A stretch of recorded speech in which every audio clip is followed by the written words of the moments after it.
माझ्या भाग्याचं माझ्या सौख्याचं लीन सोन्याचं माझं कुंकू रोज पूजिते रोज जपिते लाख मोलाचं माझं कुंकू हा हा हा कुंकू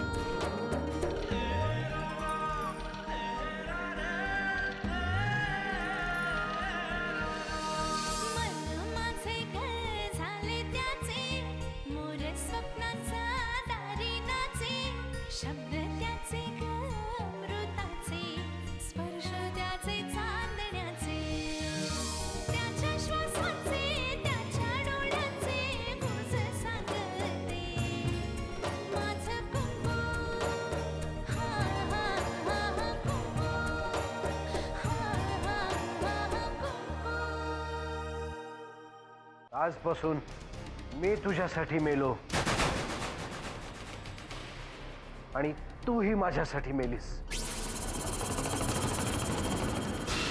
आपण बोलूयात ना अमृताशी. काय बोलायचं शिल्लक ठेवलं तुम्ही? तू तर आशीर्वादही देऊन मोकळी झालीस.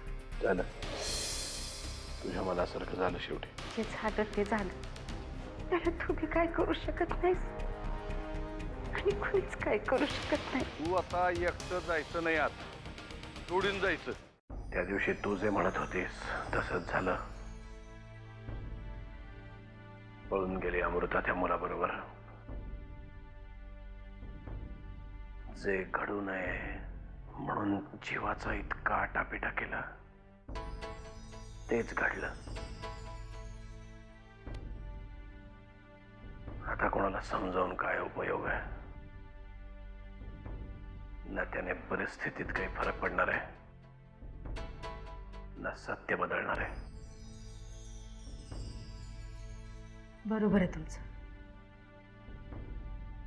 आता परिस्थिती बदलणं शक्य नाही. गरज आहे तुमची मनस्थिती बदलण्याची. जितक्या लवकर तुम्ही या सगळ्यातून बाहेर याल तितक्याच लवकर तुम्हाला पुढची पावलं उचलता येतील.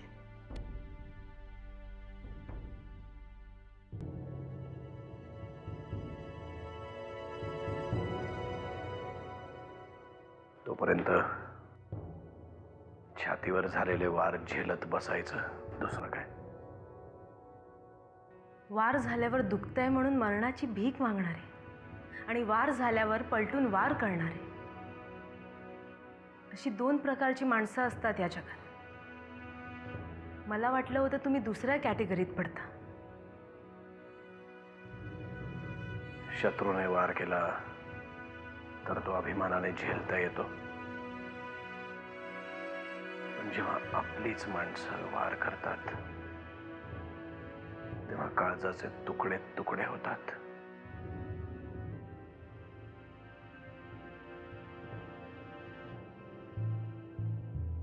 हा वार तुमच्या शत्रूंनीच केलाय. युगंधरा सरतापेना तिनं वापरून घेतलंय तुमच्या माणसांना. त्यांच्या बुद्धीची झेप तेवढी नाही म्हणून वापरली गेली तुमची माणसं. चूक तुमच्या माणसांची नाही.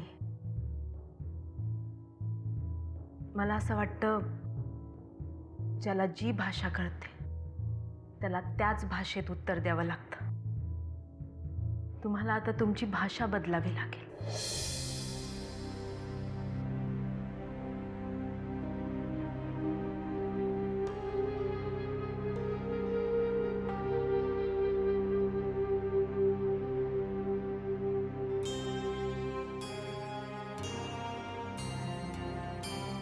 ज्याला जी भाषा कळते त्याला त्याच भाषेत उत्तर द्यावं लागतं.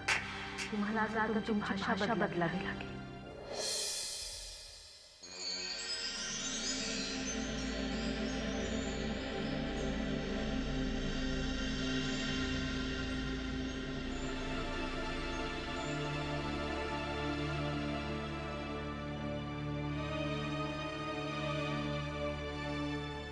तेव्हा युगंधरे, मला माहिती तू माझ्यावर चिडलीस, पण मला काय म्हणायचे. मला काही ऐकायचं नाहीये.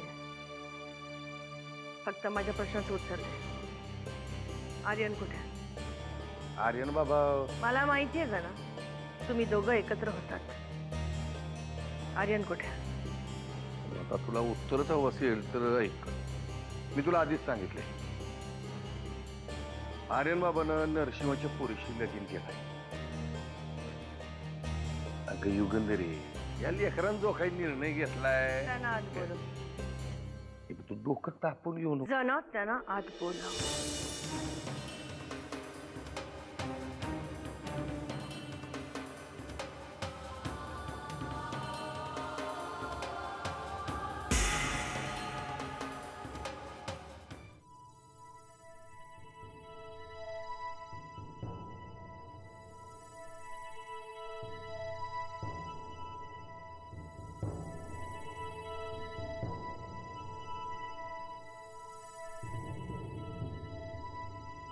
ताई मला झोप येते, मी चाललो झोपायला.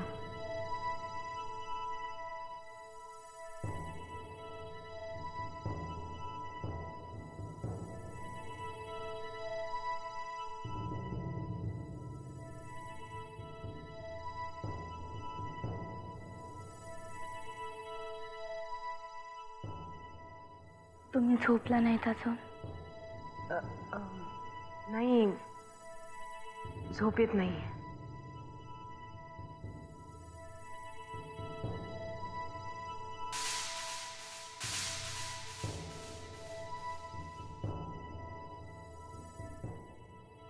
जानकी,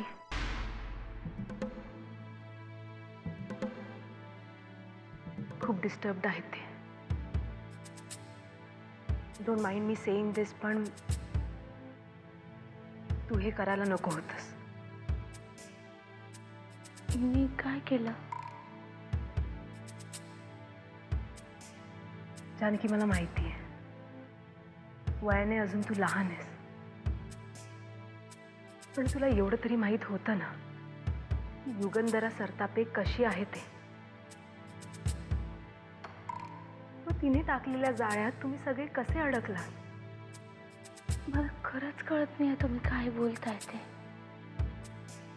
जानकी, आत्याबाईंचं तीर्थयात्रेला जाणं, तुझं इथे येणं, जिजूंचं रमावतीला जाणं आणि अमृताचं पळून जाणं, या सगळ्या गोष्टी योगायोगाने तर घडल्या नसतील ना. एखाद्या वेल प्लॅन्ड इव्हेंट सारख्या सगळ्या गोष्टी सुरळीत पार पडल्या.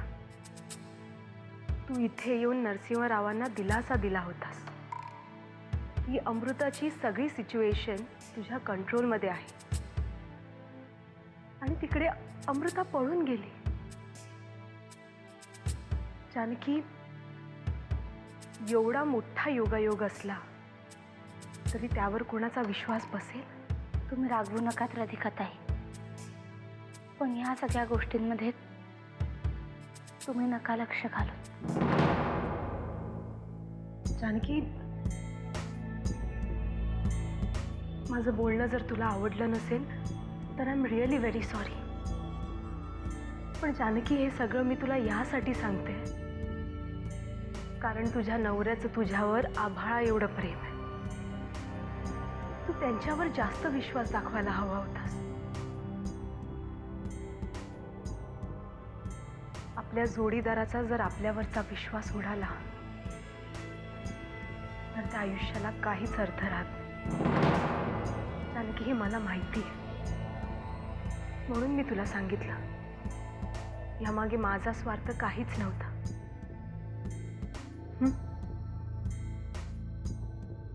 Good night.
आम्हा मी तू गप्प बस.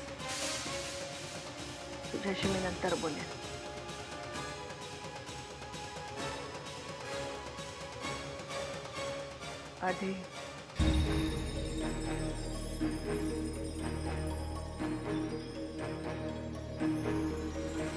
आधी मला माझ्या सुनेचं स्वागत करू दे.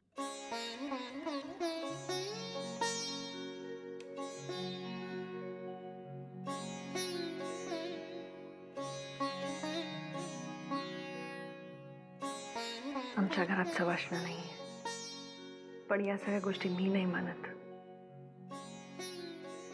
त्यामुळे माझ्या सुनेचं औक्षण मीच करणार.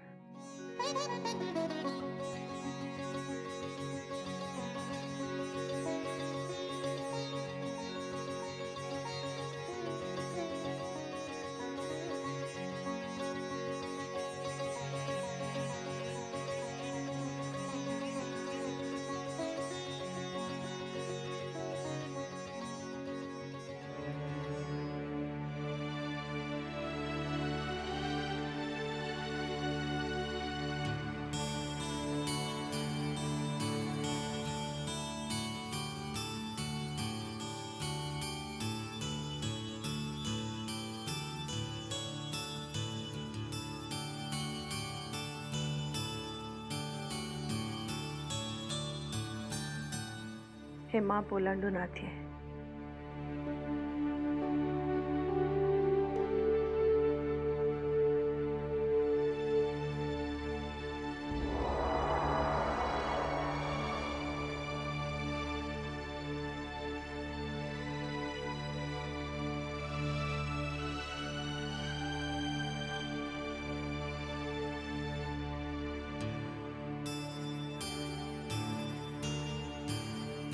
वामनराव, आता हे घर तुमच्या लेकीचंच आहे. या.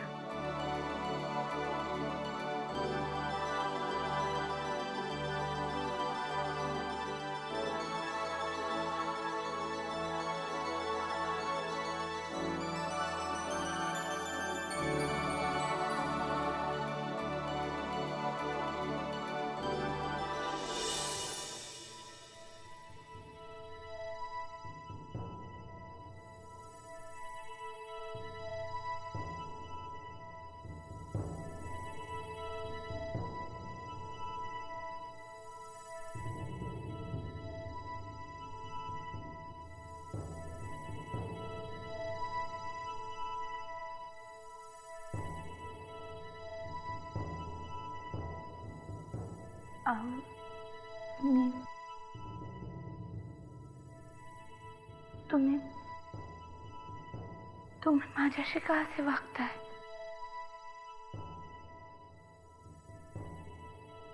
मी कोणाशीही कसाही विचित्र वागत नाहीये, एवढं मला माहिती आहे.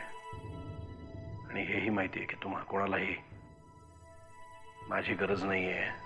स्वतःचे निर्णय स्वतः घेण्या इतके समर्थ आहात.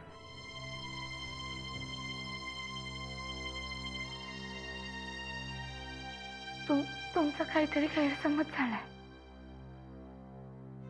जे घडलं ते कोणालाच व्हायला नको होतं. तुम्ही माझ्यावर विश्वास ठेवा. काय झालं? कशाबद्दल बोलतेस तू?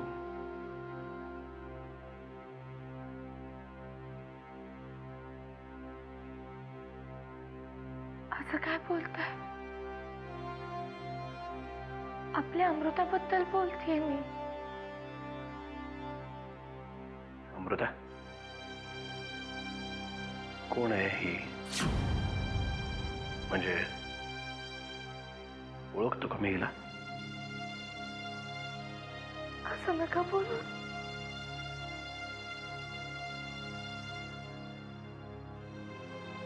जे काही घडलं ते कोणालाच घडायला नको होतं.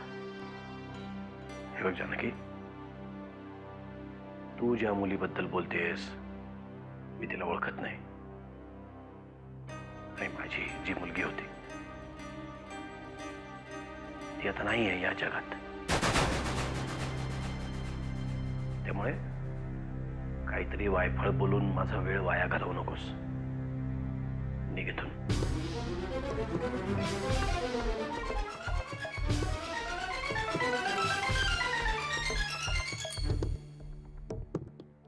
जा.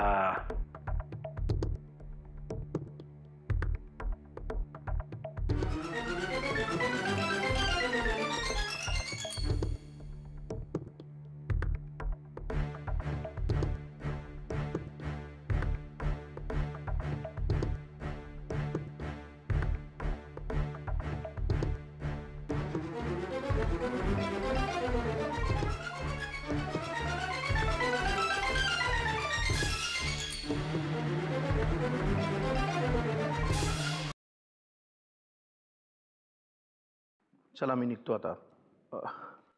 बराच उशीर झालाय. अजून थोडा वेळ थांबला असतात तर म्हणजे मला फारसा आग्रह करता येत नाही. नाही थँक्स, पण जायला हवं. अमृताला सोडायला आलो होतो. आता घरची परिस्थिती काय तेही पाहायला हवं. खरं तर ह्या सगळ्या प्रकारावर तुमची रिॲक्शन काय असेल म्हणून अमृताबरोबर आलो होतो. तुम्ही माझी काळजी मिटवलीत. आर्यन आणि अमृता असं काहीतरी करतील याची थोडीफार कल्पना होती मला, पण हे सगळं इतक्या लवकर होईल असं वाटलं नव्हतं. मुलांचा निर्णय, आपण काय करणार ते आता. युगंधराबाई, एक विनंती आहे. तुमच्या आणि दादाच्या भांडणाची झळ माझ्या अमृताला लागू देऊ नका. तिचा काहीच संबंध नाही या सगळ्याशी. हे सांगण्यासाठी तुम्हाला हात जोडायची गरज नाहीये वामनराव. माझ्या आणि नरसिंहामध्ये जे काही वैर आहे ते आमच्या दोघांमध्ये कोणतरी एक गेल्यानंतरच संपेल. पण मी या प्रकरणात अमृताला ओढणार नाही, खात्री बाळगा. कारण अमृता माझ्यासाठी नर्मदेची मुलगी आहे आणि नर्मदा मला बहिणीसारखी होती. तिच्याच इच्छाशक्तीमुळे आणि तिच्या पुण्यामुळे आज अमृता माझ्या घरात माझी सून म्हणून आली आहे. हे देवाचं देण आहे. तिला ह्याची झळ लागू देणार नाही मी. तुम्ही निश्चिंत राहा. Thank you very much. निघतो मी.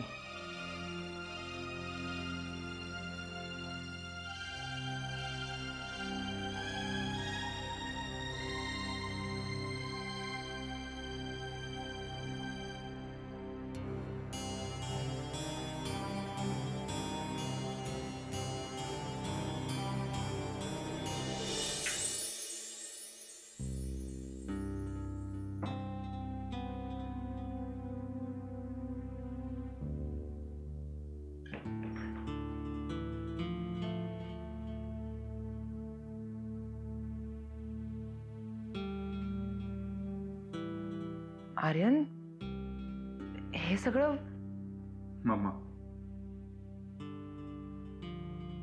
Mamma is great. अमृता काही करू शकते ती.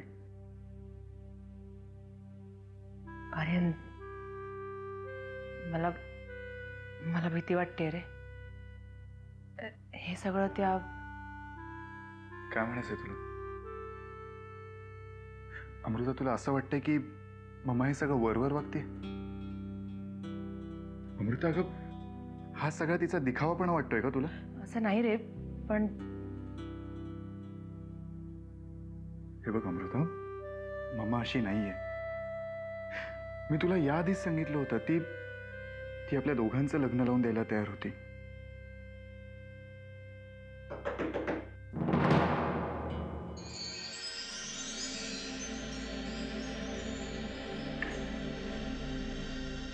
आर्यन बाबा, तुम्हाला मॅडमनी बोलवलंय.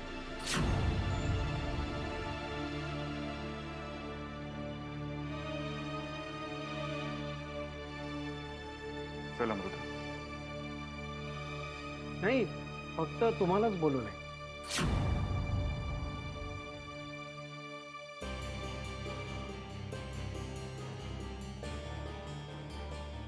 ठीक आहे.